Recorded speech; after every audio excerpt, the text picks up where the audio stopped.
തീപിടിച്ചവരിലേക്ക് ഏവർക്കും ഒരിക്കൽ കൂടെ സ്വാഗതം.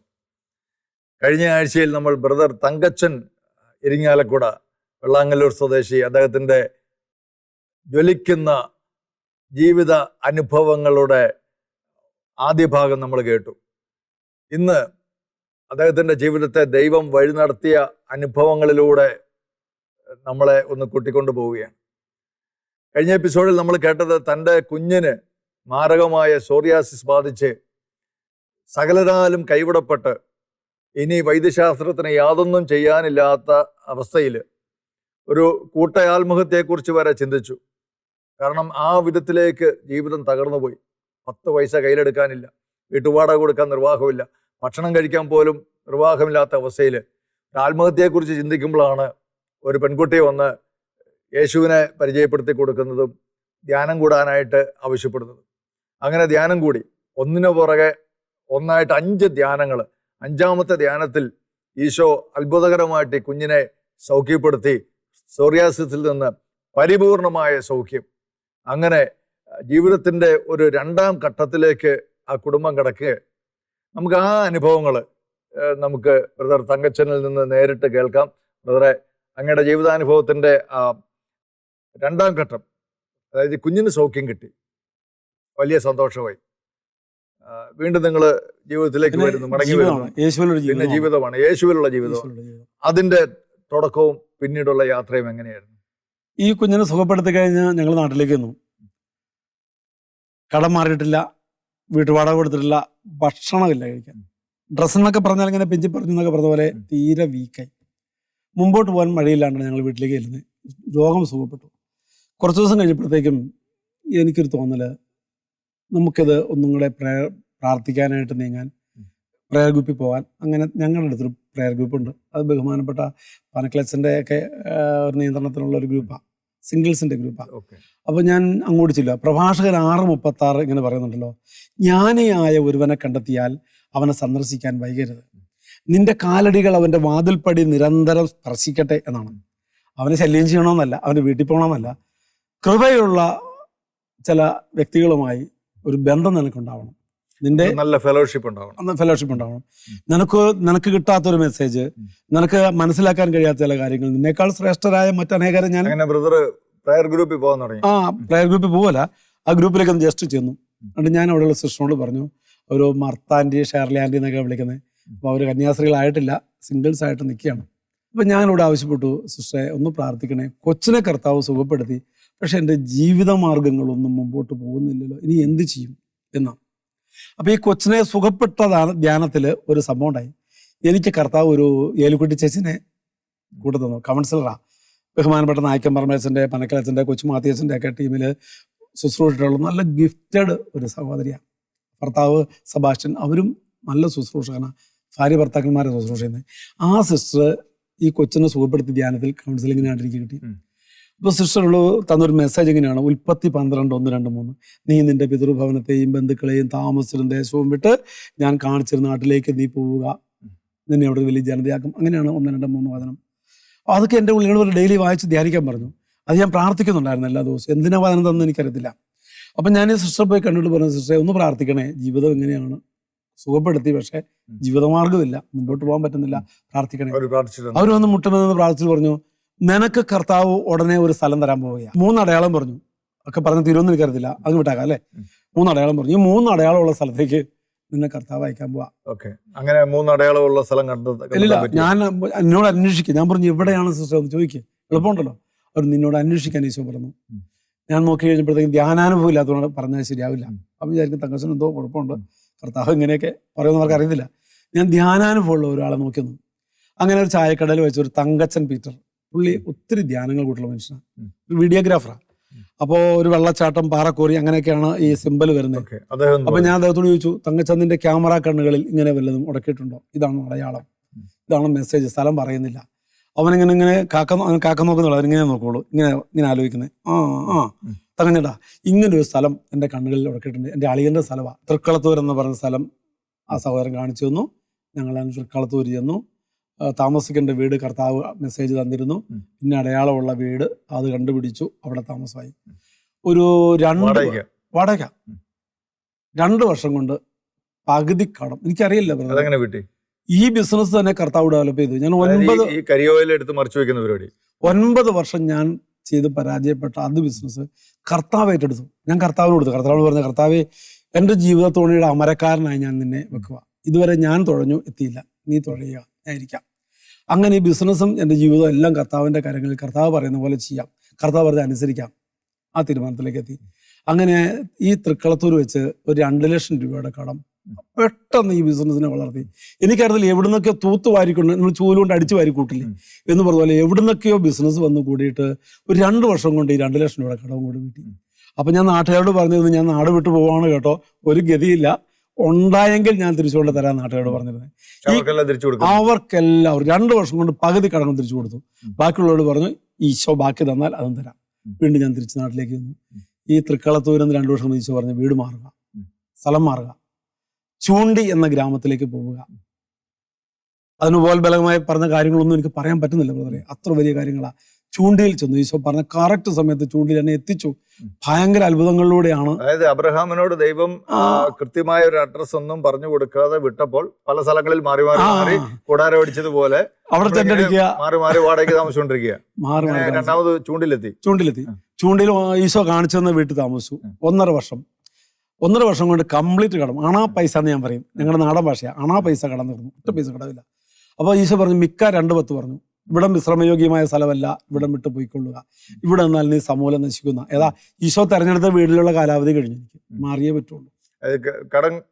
കടം മാറിയപ്പോൾ വീട് മാറിയേ പറ്റുള്ളൂ, മാറാൻ പറഞ്ഞു. അപ്പൊ ഞാൻ കടമറ്റത്ത് പോയി ഒരു വീട് വാടകയ്ക്ക് എടുത്തു. ആ പ്രദേശത്തെങ്കിലും വീട് ഒഴിവില്ല, അതുകൊണ്ട് ഞാൻ പോയി കടമറ്റത്ത് ഒരു വീട് വാടകയ്ക്ക് എടുത്തു. എന്നിട്ട് മെസ്സേജിന് വിളിച്ചു. ഞാൻ പറഞ്ഞു, സിസ്റ്ററെ കർത്താവ് പറഞ്ഞ പോലെ, ഒരു ഏൽക്കുട്ടി ചേച്ചി തന്നെയാണ് മെസ്സേജ് തന്നെ, കർത്താവ് പറഞ്ഞ പോലെ ഞാൻ വീട് ശരിയാക്കി ഞാൻ താമസിക്കാൻ പോവാണ്, ഈശോയോട് ആലോചന ചോദിക്കാൻ പറഞ്ഞു. അവരൊന്ന് ശ്രദ്ധിച്ച് പ്രാർത്ഥിച്ചിട്ട് പറഞ്ഞു, ഇപ്പോൾ എവിടെ താമസിക്കുന്നത്? ഞാൻ പറഞ്ഞു, ചൂണ്ടിയിൽ. നിന്റെ ബിസിനസിന്റെ മെറ്റീരിയൽസ് ഒക്കെ എവിടെ വെച്ചിരിക്കുന്നത്? ഞാൻ പറഞ്ഞു, തൊട്ടടുത്ത് ഒരു ലോറി ഷെഡിലേക്ക് അത് മാറ്റി വെച്ചിട്ടുണ്ട്. ഇപ്പൊ എടുത്ത വീട് എവിടെയാ? കടമറ്റം. തമ്മിൽ എത്ര ഡിസ്റ്റൻസ്? 6 കിലോമീറ്റർ. അപ്പം മറുപടി ഒന്നും പറഞ്ഞു, നിനക്ക് കർത്താവ് അവിടെയല്ല വീട് തരാൻ പോണേ, നിന്റെ ബിസിനസിന്റെ മെറ്റീരിയൽസ് സൂക്ഷിച്ചിരിക്കുന്നതിന്റെ തൊട്ടടുത്ത് നിനക്ക് വേണ്ടി കർത്താവ് ഒരു വീട് റെഡിയാക്കിക്കൊണ്ടിരിക്കുക, നീ ഈ പഴയ വീട്ടിൽ താമസിച്ചുകൊണ്ട് അത് അന്വേഷിക്കും. ഞാൻ പറഞ്ഞു. ഇടയ്ക്കൊരു കാര്യം ചോദിക്കട്ടെ, ഈ മെസ്സേജുകളുടെ വിശ്വാസ്യത എത്രമാത്രം ഉണ്ട്? കാരണം പലരുടെയും അനുഭവങ്ങൾ കേട്ടിട്ടുണ്ട്, ഈ മെസ്സേജുകളുടെ പുറകെ പോയി ജീവിതം കുട്ടിച്ചോറാക്കിയ ഒരുപാട് പേരെ കുറിച്ച് കേട്ടിട്ടുണ്ട്. അപ്പം ബ്രദർ ഇങ്ങനെ ഈ കൃത്യമായിട്ട് ഇങ്ങനെ മെസ്സേജ് കേട്ട് അതിനെ മാത്രം ഫോളോ ചെയ്ത് അത് കൃത്യമായിരുന്നു ജീവിതത്തിൽ. അതായത് പോട്ടെ ആശ്രമത്തിൽ വെച്ച് ഞാൻ ഈ സഹോദരിയെ കാണുമ്പോൾ എനിക്കങ്ങനെ ആകെപ്പാട് ഒരു സന്തോഷമൊന്നുമില്ല. ഒരു പാവപ്പെട്ട ചേച്ചി ഇരിക്കുന്നു. അപ്പോൾ എനിക്ക് എൻ്റെ വിചാരം എന്ന് വെച്ചാൽ നല്ല ഗ്ലാസിംഗ് ഉള്ള മുഖവും ഗാംഭീര്യമുള്ള ഇതൊക്കെ ആളാണെന്ന് വിചാരിച്ചത്. അപ്പം ഞാനൊരു ബ്രദറിനെ ചൂണ്ടിട്ട് പറഞ്ഞു, ഞാൻ കൗൺസിലിങ്ങിന് അങ്ങോട്ട് പോകണമെന്ന് പറഞ്ഞു. ഉടനെ എന്നെ വിളിച്ചു വിട്ട ആൾ പറഞ്ഞു, എൻ്റെ പൊന്നു ബ്രദറെ, നിങ്ങൾ ഒത്തിരി പ്രശ്നമായിട്ട് വന്നിരിക്കില്ല, കൊച്ചിനെ തന്നെ ഞങ്ങൾ കണ്ടു, ആ ചേച്ചിക്ക് കൂടുതൽ ഗിഫ്റ്റ് ഉണ്ട്, അങ്ങോട്ട് പൊക്കോട്ടോ.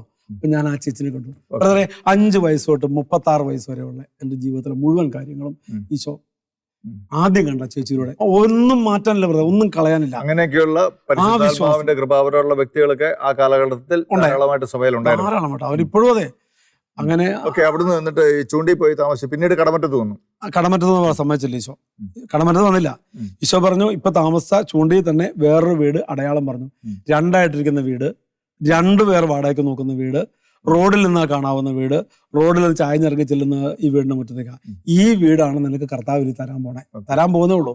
അത് നീ പഴയ വീട്ടിൽ താമസിച്ചുകൊണ്ട് വീണ്ടും അന്വേഷിക്കുക. അങ്ങനെ ഞങ്ങൾ അന്വേഷിച്ചു. നിങ്ങൾക്ക് അടുത്തെങ്കിലും വീടില്ല, എല്ലാം ഫുൾ ഫില്ലാണ്, വീണ്ടും അന്വേഷിച്ചിട്ടില്ല. അങ്ങനെ ഒരിക്കൽ ബഹുമാനപ്പെട്ട പയ്യപ്പള്ളേസിന്റെ ഒരു കൺവെൻഷൻ കോയമ്പത്തൂരാന്ന് തോന്നുന്നു. അങ്ങനെ പോയിരുന്ന സമയത്ത് എൻ്റെ വീട്ടിലേക്ക് ഒരു ബ്രദർ വന്നു, ഒരു വികല അങ്ങനെ അന്വേഷിച്ച കുര്യാക്കോസ്. അപ്പോൾ എൻ്റെ വൈഫ് ചോദിച്ചു, കുര്യാക്കോസെ, ഇങ്ങനെ ഒരു വീട് പറഞ്ഞല്ലോ മോനെ, ഞങ്ങൾ നോക്കിയിട്ട് കാണുന്നില്ല, ഇവിടെ എല്ലാ വീടും ഫുൾഫില്ല. അവൻ പറയാ, ചേച്ചി എൻ്റെ വീടിന്റെ വാതൊക്കെ കാണുന്ന വീടാ അത്, റോഡിന് അപ്പുറത്തും ഇപ്പുറത്തും. ഒന്ന് എൻ്റെ അളിയനാണ് ചോദിച്ചിരിക്കുന്നത്, പുതിയ വീട് പണിത് അങ്ങോട്ട് മാറാൻ പോവാ, അടുത്ത മാസം അവൻ്റെ കല്യാണം വരാൻ പോവാ, അത് കഴിഞ്ഞ് അവൻ അമേരിക്കയ്ക്ക് പോകാൻ പോവാ. അപ്പൊ ആ 2 വീട് അപ്പോൾ ഒഴിവാകുള്ളൂ 1 മാസം കഴിയുമ്പോൾ. അപ്പൊ അതിലൊരു വീട് എൻ്റെ അളിയൻ ചോദിച്ചിട്ടുണ്ട്, അളിയനെ കൊടുക്കത്തുള്ളൂ. അപ്പോൾ എൻ്റെ ഭാര്യ പോയി കണ്ടു. പിറ്റേ ദിവസം ഞാൻ വന്ന് കണ്ട്. കുട്ടനാണ് ആളുടെ പേര്, ഹിന്ദു ആണ്, ഭയങ്കര ഈശോ വിശ്വാസിയാണ്, ഭയങ്കര ക്രിസ്തു വിശ്വാസിയാണ്. ഇപ്പോൾ അമ്പലത്തിലൊന്നും പോകുന്നില്ല, കറക്റ്റ് കർത്താവിൻ്റെ കൂടെയാണ്. അപ്പം ഞാൻ പോയി കുട്ടനെ കണ്ട് പറഞ്ഞു, കുട്ടാ, എനിക്ക് ഈശോ പറഞ്ഞിട്ട് ഞാൻ വന്നിരിക്കുന്നത്, ഇങ്ങനെയാണ് മെസ്സേജ്. അപ്പോൾ കുട്ടൻ പറഞ്ഞു, തങ്കഞ്ഞേട്ടാ ഒരു വീട് 2 വർഷം മുമ്പ് എൻ്റെ പുതിയ വീട് ഫൗണ്ടേഷൻ ഇട്ടപ്പച്ചോട്ട് ചോദിക്കുന്ന അത് ഒഴിവാക്കാൻ എനിക്കൊരു മാർഗ്ഗമില്ല തങ്കഞ്ഞേട്ടാ. അവനെ വിളിച്ച് അവിടെ കൊണ്ട് താമസിപ്പിച്ചോ, എന്നിട്ട് തങ്കഞ്ഞേട്ടൻ പോലും എനിക്ക് കുഴപ്പമില്ല. അപ്പോൾ ഒരു വീട് പോയില്ലോ, ഒരു വീടല്ലേ ഉള്ളൂ. എനിക്ക് മെസ്സേജ് തന്നതിൽ കുട്ടി ചേച്ചി വിളിച്ചു, ചേച്ചിയെ കർത്താവ് എനിക്ക് എത്ര വീട് തരുന്നാ പറഞ്ഞത്? നിനക്ക് രണ്ടായിട്ടിരിക്കുന്ന വീട്. ഞാൻ പറഞ്ഞ എൻ്റെ ഹൗസ് ഓണർ അത് കൊടുത്തുപോയി ഓർണം. അപ്പൊ എന്നോട് ചോദിക്കുകയാണ്, ഇനിയാണ് പ്രസക്തമായ ഭാഗം. ആ സഹോദരൻ ചോദിക്കുക, നിനക്ക് വീട് തരാമെന്ന് പറഞ്ഞത് കർത്താവാണോ അതോ ഹൗസ് ഓണർ ആണോ? ഞാൻ പറഞ്ഞ കർത്താവ്. എങ്കിൽ ഈ 2 വീടും നിനക്കുള്ളതാണെന്ന് ഈശോ പറയുന്നത്. നമുക്ക് 2 വീടിന്റെ ആവശ്യമില്ല. ഇല്ല, ഒരു വീട് ഔട്ട് ഹൗസ്. അതാണ് ഇവൻ കള്ളു കുടിക്കുന്ന ആളാ ഈ പറഞ്ഞ ആള്. അവൻ നമ്മളെ മുറ്റത്ത് വന്ന് അവസ്ഥയിലുണ്ടാവുന്ന ഭവിഷ്യത്ത് കർത്താവിനെ അറിയാൻ എനിക്കറിയത്തില്ല. അപ്പൊ കർത്താവ് എന്നെ സ്വതന്ത്രനാക്കി ആ വീടും തരാൻ ആഗ്രഹിക്കുന്നു. 2 വീടും എന്നെ ആ മനുഷ്യന് അവസാനം ഒരു ചെറിയ കാരണം പറഞ്ഞ് അവനോട് വായിപ്പി പറഞ്ഞിട്ടില്ല. ഈശോ എന്നെ 2 വീട്ടിലേക്ക് കൊണ്ടുപോകും. എൻ്റെ അപ്പനേക്കാൾ അമ്മയെക്കാളൊക്കെ സ്നേഹിച്ച നല്ലൊരു കുടുംബമാണ് അവര്. ആ ചേച്ചി ചേട്ടനൊക്കെ ഒത്തിരി സ്നേഹിച്ചു. അവിടെ ഒരു ഏകദേശം 1.5 വർഷത്തോളം താമസിച്ചു. അപ്പോൾ 5 ലക്ഷം രൂപ ബിസിനസ് മിച്ചമായി. അങ്ങനെ ഇരിക്കെ ലാഭം വന്നു. 5 ലക്ഷം രൂപ മിച്ചം. അതുവരെ കടമായിരുന്നല്ലോ, കടം മാറിയിട്ടേ വീട്ടിലേക്ക് വന്നു. 5 ലക്ഷം രൂപ മിച്ചമായപ്പോൾ ഞാൻ ആദ്യത്തെ പ്രയർ ഗ്രൂപ്പിൽ അടിമാലിയിലെ ആ സിംഗിൾസിന്റെ കാര്യം പറഞ്ഞില്ലേ, അപ്പോൾ യാദൃശ്ചികമായിട്ടാണ് പോയ വഴിക്ക് അവിടെ നിന്ന് കയറി. ഞാൻ അവരോട് ചോദിച്ചു, ഞങ്ങൾ പ്രാർത്ഥിച്ച് പോരാൻ നേരത്ത് സിസ്റ്റർ ഒന്ന് പ്രാർത്ഥിച്ച് ഞങ്ങൾ ഇറങ്ങട്ടെ. അതിനു മുമ്പൊക്കെ പ്രാർത്ഥനയൊക്കെ നടന്നു. ഒന്ന് ഇറങ്ങാൻ വേണ്ടി പ്രാർത്ഥിച്ചുകൊണ്ടിരിക്കുമ്പോൾ ആ സിസ്റ്റർ ഒരു മർത്താൻഡിനെ വിളിക്കാം. സിസ്റ്റർ പറഞ്ഞു, വെള്ളാങ്കല്ലൂർ എന്ന് കർത്താവ് പറയുന്നല്ലോ. അപ്പോൾ ഭാര്യ പറഞ്ഞു, എൻ്റെ വീട് വെള്ളാങ്കല്ലൂരാ. ഞാൻ ചോദിച്ചു, എന്ത് വെള്ളാങ്കല്ലൂര്? ഈശോ നിന്നോട് പറയുന്നു, നീ വെള്ളാങ്കല്ലൂർ പോയി സ്ഥലം മേടിച്ച് വീട് വെച്ച് താമസിക്കാം. എനിക്ക് അങ്ങോട്ട് പോകാൻ ഇഷ്ടമല്ലായിരുന്നു. ഒന്നാമത്തെ ഇന്റർകാസ്റ്റ് മാരേജ്, അളിയന്മാരൊക്കെ ആയിട്ടൊന്നും മിങ്കിൾ ചെയ്ത് പോകാൻ പറ്റത്തില്ല എന്ന് പലപ്പോഴും എനിക്ക് തോന്നിയിരുന്നു. ഇതൊരു യുദ്ധം ഉണ്ടാകാൻ വേണ്ടി അങ്ങോട്ട് പോകണ്ടല്ലോ എന്ന് വിചാരിച്ചു ഞാൻ ഈശോയോട് ആ ഗ്രൂപ്പിൽ എന്ന് പറയുന്നത് ദാറ്റ് മീൻസ് ഈശോയോട് ഞാൻ പറഞ്ഞു, ഈശോയെ തല പോയാലും ഞാൻ വെള്ളാങ്കല്ലൂർക്ക് പോകുന്ന പ്രശ്നമില്ല. നീ എന്നെ നാണം കെടുത്താൻ വേണ്ടി വെള്ളാങ്കല്ലൂർ അല്ലാണ്ട് വേറെ ഒരു സ്ഥലവും കണ്ടില്ലേ? നീ എന്നോട് പറഞ്ഞ തൃക്കളത്തൂർ ഓക്കെ, ചൂണ്ടി ഓക്കെ, നീ ഇനി ആനക്കൂട്ടിലേക്ക് അയക്ക് ഓക്കെ, സിംഹക്കൂട്ടിലേക്ക് അയക്ക്, തങ്കച്ചൻ പോകാം, പക്ഷെ നാണം കെടുത്താൻ വേണ്ടി വെള്ളാങ്കല്ലൂർ വേണ്ടായിരുന്നു. ഞാൻ പോകത്തില്ലെന്ന് ഈശോയോട് പറഞ്ഞ ആ ഗ്രൂപ്പിലാണ് പറഞ്ഞത്. ഈശോടാ പറഞ്ഞത്. ഈശോ അടുത്ത് പെട്ടെന്ന് പറയാം, നീ പറഞ്ഞ വാക്ക് അതുപോലെ ഇങ്ങോട്ട് പകർന്നു, നീ മര്യാദയ്ക്ക് വെള്ളാങ്കല്ലൂർ പോയി സ്ഥലം മേടിച്ച് വീട് വെച്ച് താമസിക്കുക. എന്നിട്ട് പറഞ്ഞു, അപ്പസ്തോല പ്രവർത്തനങ്ങൾ 22, 21 അടുത്ത മെസ്സേജാണ് നോക്കാൻ പറഞ്ഞു. ബൈബിൾ ഓപ്പൺ ചെയ്ത് നോക്കി. അപ്പോൾ അവൻ പറഞ്ഞു, ഞാൻ നിന്നെ അങ്ങ് ദൂരെ വിജാതിയരുടെ അടുക്കലേക്ക് അയക്കും. എന്നിട്ട് കൂട്ടിച്ചേർത്തു, നീ പോകുമ്പോൾ നിന്റെ ഭാര്യനെ മക്കളെയൊക്കെ ഒന്ന് സംരക്ഷിക്കാൻ ഭാര്യ വീട്ടുകാരെ അവിടെ ഉണ്ടാവത്തുള്ളൂ. അതുകൊണ്ട് നീ അവരെ കൊണ്ട് അവിടെയാക്കാൻ. ബ്രദറെ, എന്ത് സെറ്റപ്പാണ് കർത്താവെന്നറിയാമോ? ഞാൻ വേറെ ഏതെങ്കിലും നാട്ടിൽ താമസിക്കുമ്പോഴാണ് എനിക്ക് ശുശ്രൂഷയ്ക്കോ മരിച്ചു എന്ന് കൂട്ടിക്കോ, എങ്കിൽ പോലും ഇവരെ സംരക്ഷിക്കാൻ വേണ്ടി കർത്താവ് വളരെ ക്രമീകരിച്ച് വെള്ളാങ്കല്ലൂർ നാട്ടിൽ എനിക്ക് ഇഷ്ടമല്ല. എന്നിട്ട് പോലും എന്നോട് പറഞ്ഞു, നീ കിട്ടുന്നൊക്കെ മേടിച്ചോളാം പറഞ്ഞു കേട്ടോ, നീ അവിടുന്ന് കിട്ടുന്നൊക്കെ മേടിച്ചെടുത്തോളാം, എന്നാന്നറിയാലോ, പണി കിട്ടുന്നറിയാം.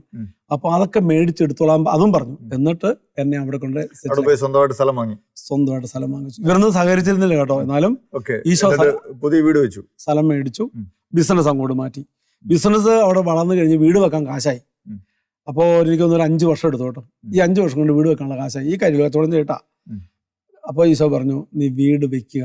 അപ്പൊ ഞാൻ പറഞ്ഞു, ഈശോ പുറത്ത് വെക്കട്ടെ, ഇത് നല്ല ബിസിനസ്സിന് പറ്റിയ ശല്യമില്ലാത്ത സ്ഥലം, കരിയോലായതുകൊണ്ട് ജനങ്ങൾക്ക് പ്രോബ്ലം ഉണ്ട്, മാറ്റിക്കോട്ടെ. ഈശോ പറഞ്ഞു, വീട് അകത്ത്, ബിസിനസ് പുറത്ത്. അങ്ങനെ പുറത്ത് സ്ഥലം മേടിച്ച് ബിസിനസ് അവിടെ ആരംഭിച്ചു. ബിസിനസ് വളർന്നു. മറ്റൊരു അനുഭവം ഞാൻ ജസ്റ്റ് ഒന്ന് പറഞ്ഞോട്ടെ. ഒരു കൊച്ചനുഭവം ഉണ്ടായി. ഈ ബിസിനസ് ചെയ്യാൻ നേരത്ത് എൻ്റെ അയലോക്കത്തൊരു പോളിയേട്ടനുണ്ട്. അപ്പോൾ ഈ പറമ്പിൽ കൊണ്ടുവന്ന് കരിയോലും ബാറിലൊക്കെ ഇട്ട് കഴിഞ്ഞപ്പോഴത്തേക്കും ആ പുള്ളി അസ്വസ്ഥപ്പെട്ടു. എൻ്റെ അളിയനെ വിളിച്ച് പറഞ്ഞു, ജോയിയെ നിന്റെ അളിയൻ എന്തോ ഒരു ഭീകര പരിപാടിയായിട്ട് ബാറിലൊക്കെ ഇങ്ങനെ കരി പോരാണ്ടിരിക്കുക, കണ്ടാൽ പേടിയാവും.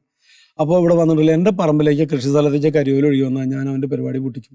നീ എന്താണെന്ന് വെച്ചാൽ അളിയനോട് പറഞ്ഞിട്ട് ചെയ്തോളാൻ പറഞ്ഞു. അളിയൻ എന്നെ വിളിച്ച് പറഞ്ഞു, തങ്കഞ്ഞേട്ടാ അയാളൊന്ന് സോപ്പിട്ടൊന്നു കേട്ടോ, ചിലപ്പോൾ നിന്റെ പണി പൊട്ടി പോകാൻ സാധ്യതയുണ്ട്, അയാളൊന്ന് സോപ്പിടാൻ പറഞ്ഞു. ഞാൻ പോളേട്ടനെ വിളിച്ചു. പോളേട്ടാ, എന്താ പോളേട്ടാ പ്രശ്നം, ഞാൻ പരിഹരിക്കാം.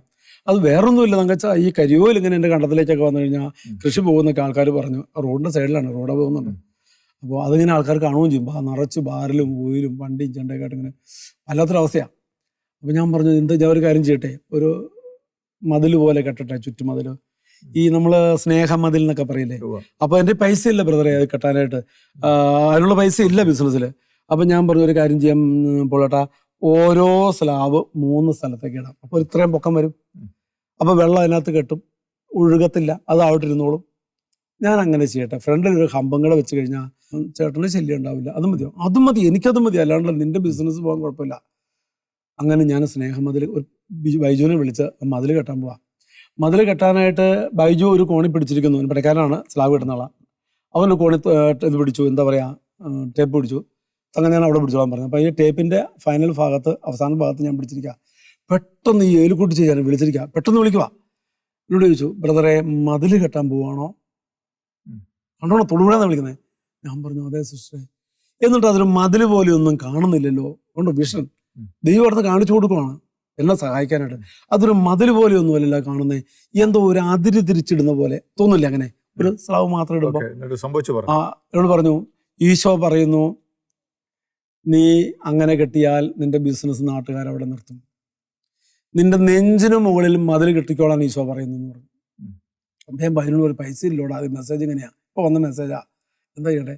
അവൻ പറഞ്ഞു, തങ്ങഞ്ഞാടാ ഒരു 3 മാസം കഴിഞ്ഞ് കാശ് വരുമോ? ഞാൻ തരാടാ. ഇപ്പം എത്രയുണ്ട്? 10 കൊടുത്തു.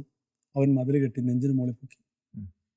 സമയമായി കഴിഞ്ഞപ്പോഴത്തേക്ക് അവിടെ വീട് വെച്ചു, മക്കൾ പഠിച്ചു, മക്കൾ വളർന്നു. വളരെ പ്രധാനപ്പെട്ട ഒരു കാര്യത്തിലേക്ക് നമുക്ക് കിടക്കേണ്ടതുണ്ട്. ഈ 5 വയസ്സിലാണല്ലോ അങ്ങയുടെ കുഞ്ഞിന് പൂർണ്ണ സൗഖ്യം കിട്ടിയത്. പിന്നീട് ഈ കുഞ്ഞ് 28ാമത്തെ വയസ്സിൽ, അതായത് കഴിഞ്ഞ വർഷം മരിച്ചു എന്ന് പറയുന്നു. കുഞ്ഞൊരു രോഗിയായിട്ട് തന്നെയാണോ ഈ ബാക്കിയുള്ള കാലഘട്ടം 28 വയസ്സ് വരെ ജീവിച്ചത്? ഇല്ല, അവന് കുറച്ച് കാലത്തേക്ക്, വർഷങ്ങളോളം, 19 വർഷത്തോളം, അതായത് സൗഖ്യം കിട്ടി 15 വർഷത്തോളം അവന് കുഴപ്പം ഉണ്ടായിരുന്നില്ല. ഇടയ്ക്ക് ആന്തരികമായിട്ട് ചില കുഴപ്പങ്ങളെ കണ്ടു, ട്രീറ്റ്മെന്റിന് വിധേയനായി. അവന്റെ വിദ്യാഭ്യാസമൊക്കെ, അവൻ SLC പാസ്സായി, ഒരു കമ്പ്യൂട്ടർ കോഴ്സൊക്കെ പാസ്സായിരുന്നു. നല്ല ബ്രൈറ്റ് ആയിരുന്നു, പഠനത്തിനൊന്നും കുഴപ്പമൊന്നുമില്ല, നല്ല സൂപ്പർ ബ്രൈറ്റ് ആയിരുന്നു. അവന് കമ്പ്യൂട്ടറിലൊക്കെ വിദഗ്ധനായിരുന്നു പറയാം. അവൻ മരിച്ചു കഴിഞ്ഞാൽ അവന് പുറമേ നിന്നുള്ള സാധനങ്ങളൊക്കെ, ഫ്ലിപ്കാർട്ട് അങ്ങനെയൊക്കെയുള്ള ആമസോൺ അതിലൊക്കെ വരുത്തി അവൻ കൊടുത്തുകൊണ്ടിരുന്നു. അവന് കാശും സമ്പാദിച്ചിരുന്നു. അവൻ മിടുക്കൻ കുട്ടിയായിരുന്നു. അവന്റെ വിദ്യാഭ്യാസമുള്ള കൂട്ടുകാർ പോലും. ആരോഗ്യം വളരെ ഒരു ലെവലായിട്ട് പോയിരുന്നു. ഒരു വലിയ ആരോഗ്യത്തിന് ഒരു ഡെവലപ്മെന്റ് ഒന്നും കണ്ടില്ല. കാരണം കർത്താവ് പിന്നീട് 28ാമത്തെ വയസ്സിൽ മരിക്കാൻ തക്ക വിധമുള്ള രോഗാവസ്ഥ എന്തായിരുന്നു? അവന്റെ കരള്, പാൻക്രിയാസിസിലെ കുറച്ച് അസ്വസ്ഥതകള്, അത് ഡെവലപ്പ് ചെയ്തു. പിന്നെ അതോടുകൂടി അവന് ഒരവസ്ഥ വീക്കായി.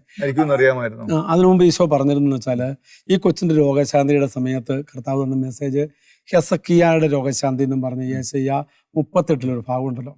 ഹെസക്കിയ മരിക്കാറായി, 15 വർഷം കൂടി അവന്റെ ആയുസ് നീട്ടിക്കൊടുത്തു.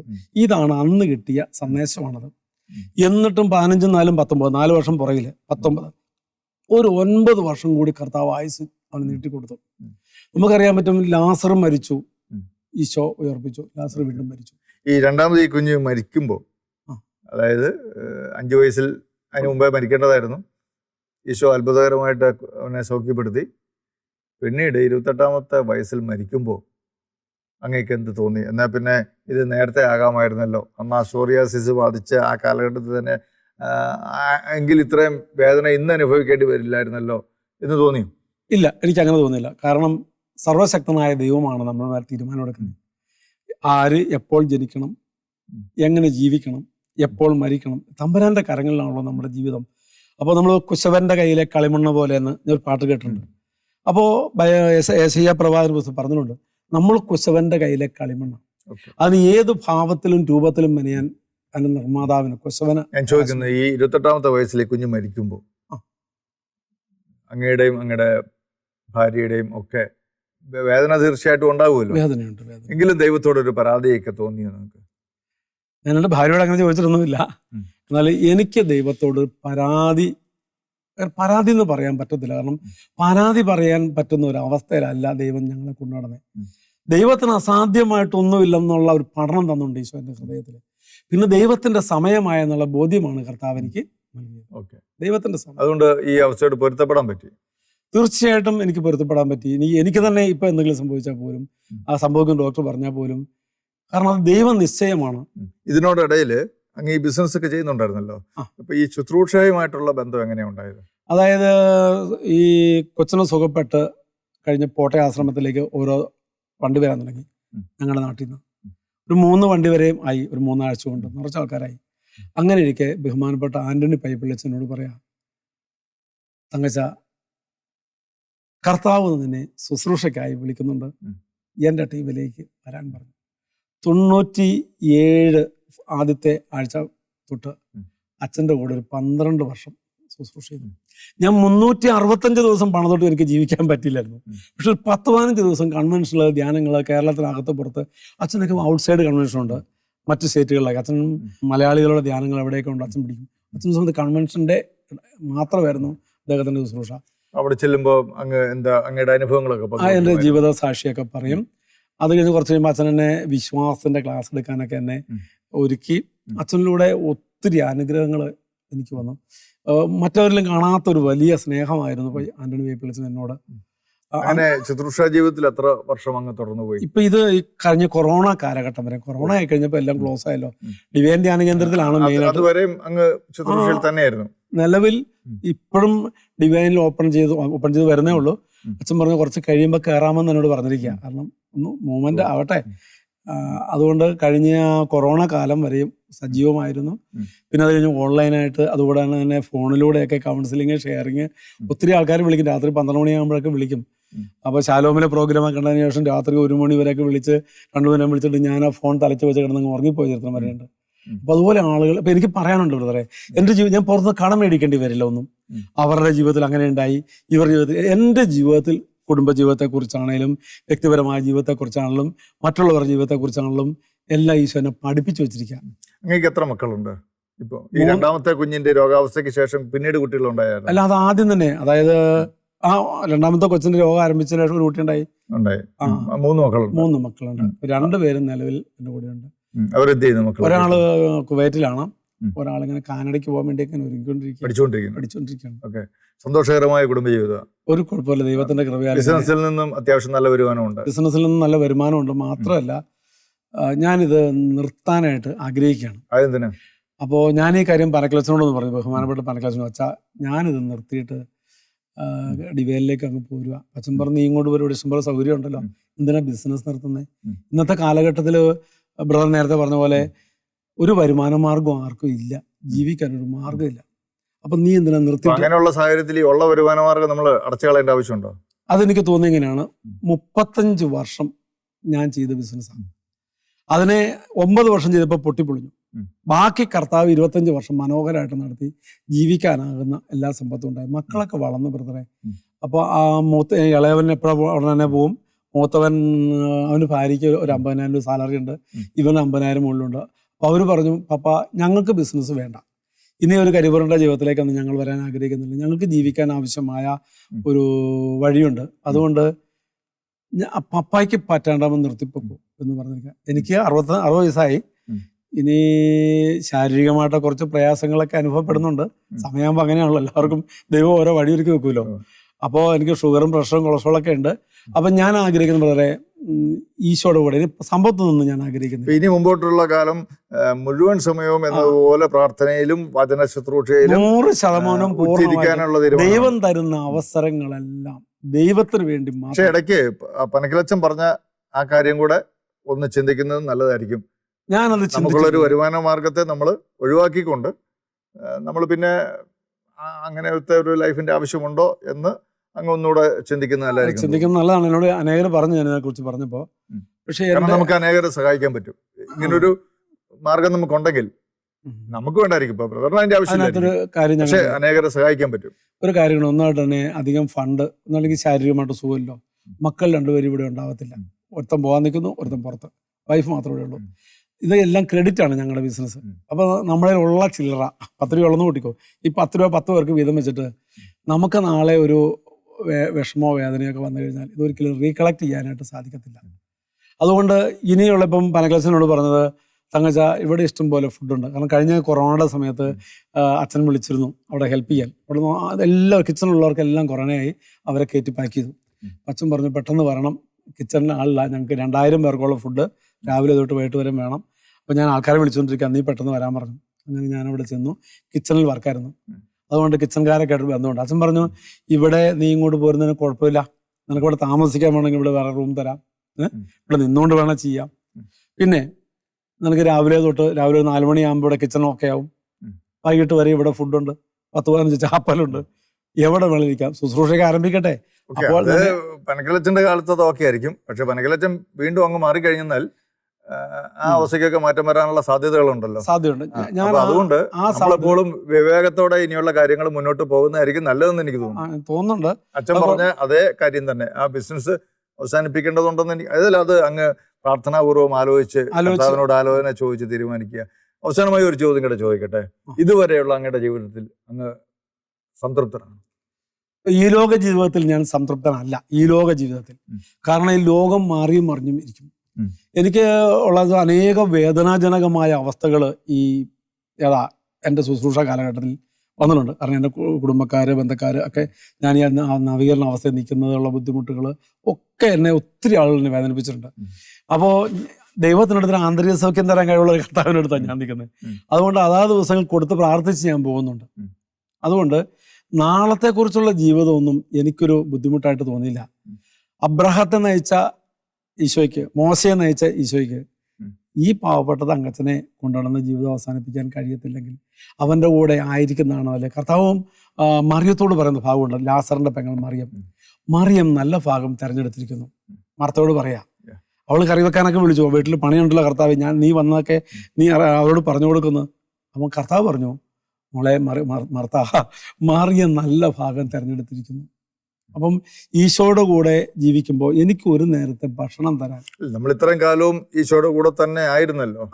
അപ്പം നമുക്ക് ഈശോയുടെ കൂടെ ആയിരിക്കുമ്പോൾ നമുക്കിവിടെ ജീവിതമാർഗത്തിന് വേണ്ടി മറ്റൊരു ജോലിയോ ബിസിനസ്സോ ചെയ്യരുതെന്ന് ഒരിക്കലും ഈശോ പറയുന്നില്ലല്ലോ. അപ്പോൾ തീർച്ചയായിട്ടും നമുക്ക് ഇനിയുള്ള മുൻപോട്ടുള്ള കാലഘട്ടത്തിലും ഈശോയുടെ കൂടെ തന്നെ, മറിയത്തോട് പറഞ്ഞതുപോലെ തന്നെ നല്ല ഭാഗം തെരഞ്ഞെടുത്ത അവളെ പോലെ, ആ മറിയത്തെ പോലെ തന്നെ ഈശോയുടെ കൂടെ മുൻപോട്ടുള്ള ജീവിതത്തിലും എന്ന് പ്രാർത്ഥിക്കുന്നു. പക്ഷെ എനിക്ക് അതിനെക്കുറിച്ച് ഒന്നും കൂടെ പറയാനുണ്ട്. ബ്രദറിന്റെ പ്രാർത്ഥന അല്ലെങ്കിൽ എൻ്റെ ചിന്തയൊക്കെ അങ്ങനെ ആവണമെന്നൊക്കെയാണ് പൊതുവായിട്ട് പറയാം. പക്ഷേ കർത്താവ് പറഞ്ഞു, ഇന്ന് ഞാൻ അങ്ങ് ദൂരെ വിജാതിയരുടെ അടുക്കലേക്ക് അയക്കുന്നു, വാദനം കിടക്കുക, അത് പൂർത്തീകരിച്ചിട്ടില്ല. അപ്പോൾ എനിക്കറിയില്ല സംഭവിക്കുന്നത്. നമ്മുടെ ജീവിതം പോലെയൊക്കെ അതൊക്കെ സംഭവിക്കുന്നത്. അത് നമുക്ക് കർത്താവിന്റെ തീരുമാനത്തിന് വിടാം. പരിശുദ്ധാത്മാവ് ഓരോ കാലഘട്ടത്തിലും നമ്മളെ വ്യത്യസ്തമായ മാർഗങ്ങളിലൂടെയാണല്ലോ നയിക്കുന്നത്. എൻ്റെ ആഗ്രഹം ഇതാണ്, ഇനിയുള്ള സിസ്റ്റർ ജീവിതം ഇനി അധ്വാനിക്കാനൊന്നും പറ്റത്തില്ല. അധ്വാനമൊക്കെ കഴിഞ്ഞു. 15-ാമത്തെ വയസ്സിലെ ജോലിയാണ്. അന്ന് തൊട്ട് ഇന്ന് വരെ അധ്വാനത്തിൽ കഷ്ടപ്പാടും ദുരിതവും മാത്രമേ ഉണ്ടായിട്ടുള്ളൂ. ഉറക്കമില്ലാണ്ട് പണിതുണ്ട് ബ്രദറെ. അങ്ങനെയൊക്കെയാണ് മക്കളെയൊക്കെ പഠിപ്പിച്ച് വളർത്തിയത്, വീടുണ്ടാക്കിയതും കടം വിട്ടതൊക്കെ അങ്ങനെയാണ്. ഉറങ്ങാൻ പറ്റില്ല. 2-3 ദിവസമൊക്കെ യാത്ര ചെയ്ത് കേരളം മൊത്തം ഓടി നടന്നാണ് എൻ്റെ കുടുംബം പറ്റിയത്. എനിക്കിനി ഒരു വിശ്രമം ചെയ്യേണ്ട സമയമായെന്ന് തോന്നി. മക്കളൊക്കെ വളർന്നു, അവർക്ക് അവരുടെ കാഴ്ചപ്പാടായി. അവർക്കിനി ബിസിനസ് വേണ്ട, ഇനി അവർ കുടുംബം നടത്തട്ടെ, അവരെ നമ്മൾ അനുവദിക്കട്ടെ എന്നിട്ട് ശാന്തമായി കർത്താവിന് മുമ്പിൽ കുറഞ്ഞ പക്ഷം വിശുദ്ധ കുർബാനയുടെ മുമ്പിൽ ഇരുന്നെങ്കിലും മരിക്കാൻ ഞാൻ ആഗ്രഹിക്കുന്നു. എൻ്റെ അവസാനത്തെ ആഗ്രഹം. നമ്മൾ ഈ ആരാച്ചാരം ചോദിക്കില്ലേ തൂക്കിക്കൊല്ലം കൊണ്ടുപോകുമ്പോൾ, അവസാനമായിട്ട് നിനക്ക് എന്തെങ്കിലും ആഗ്രഹമുണ്ടോ? അവൻ പറയും, എനിക്ക് ബിരിയാണി വേണം, അല്ലെ ഭാര്യയൊന്ന് കാണണം, മക്കളെ കാണണം എന്നൊക്കെ പറയും. അവൻ്റെ അവസാന ആഗ്രഹം പറയും. എൻ്റെ അവസാനത്തെ ഒരു ആഗ്രഹമാണ് കർത്താവിൻ്റെ കൂടെ ഇരുന്ന് മരിക്കുക. അവൻ ചെയ്യാൻ പറഞ്ഞാൽ ചെയ്യുക, ഇല്ലേ വേണ്ട, ശുശ്രൂഷ ഇല്ലേ വേണ്ട, ചെയ്യാൻ പറഞ്ഞാൽ ചെയ്യുക. അങ്ങനെ കുർബാനയുടെ മുമ്പിലിരുന്ന് കുർബാന എന്നും സ്വീകരിച്ച് ഇപ്പൊ എനിക്ക് പറ്റുന്നില്ല എൻ്റെ ഓട്ടം. അങ്ങയുടെ ആഗ്രഹം പോലെ തന്നെ അങ്ങേക്ക് സാധ്യമാക്കട്ടെ നമുക്ക് പ്രാർത്ഥിക്കാം. ബ്രദർ തങ്കച്ചൻ തൻ്റെ ജീവിതാനുഭവങ്ങൾ കഴിഞ്ഞ 2 എപ്പിസോഡിലൂടെ നമ്മളോട് സംസാരിക്കുക. അത്ര വലിയ തീക്ഷ്ണമായ അനുഭവങ്ങളിലൂടെയാണ് കർത്താവ് അദ്ദേഹത്തെ നടത്തിക്കൊണ്ടുപോയത്. തൻ്റെ കുഞ്ഞിൻ്റെ മാരകമായ രോഗാവസ്ഥയിൽ നിന്ന് അത്ഭുതകരമായി സൗഖ്യം കൊടുത്ത് പിന്നീട് അദ്ദേഹം വിശ്വാസ ജീവിതത്തിൽ കർത്താവിനോടുള്ള ബന്ധത്തിൽ, ശുശ്രൂഷയോടുള്ള ബന്ധത്തിൽ, കൂട്ടായ്മയോടുള്ള ബന്ധത്തിൽ അങ്ങനെ മുന്നോട്ട് പോയി ദൈവം വഴി നടത്തിയ 10-25 വർഷങ്ങൾ. ഒടുവിൽ 28 വയസ്സായപ്പോൾ ഈ കുഞ്ഞിനെ നഷ്ടപ്പെടുന്നു, ആ കുഞ്ഞ് മരണപ്പെടുന്നു.